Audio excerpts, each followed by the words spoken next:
ঘরের শত্রু বিভীষণ মুশতাক আহমেদের জন্য অবশ্য শত্রু হয়ে দাঁড়িয়েছেন তারই এককালের সতীর্থ ওয়াসিম আকরাম এবং ওয়াকার ইউনুস।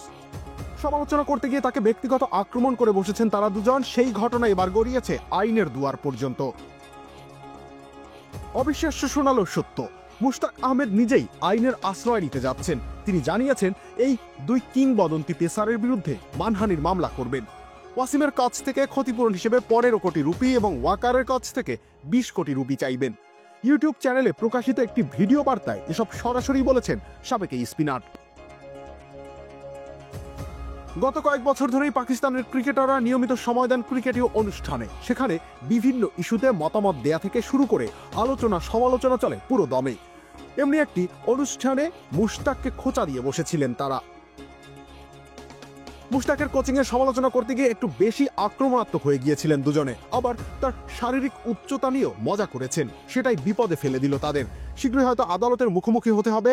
মুশতাক আহমেদ নিশ্চিত করেছেন তার লিগ্যাল টিম ইতোমধ্যেই কাজ শুরু করেছে। দ্রুত সময়ের মধ্যে আইনি নোটিশ পাঠানো হবে বিবাদীদের ঠিকানায়।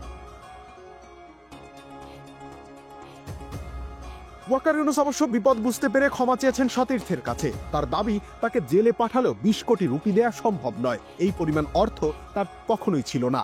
এছাড়া তিনি জানান, প্রোগ্রাম জনপ্রিয় করতেই এসব বলেছেন, ব্যক্তিগত কোনো ক্ষোভ ছিল না।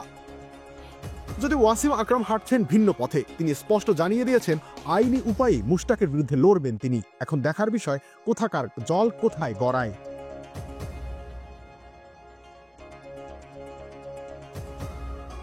রবিউল ইসলাম রনি, খেলা ৭১।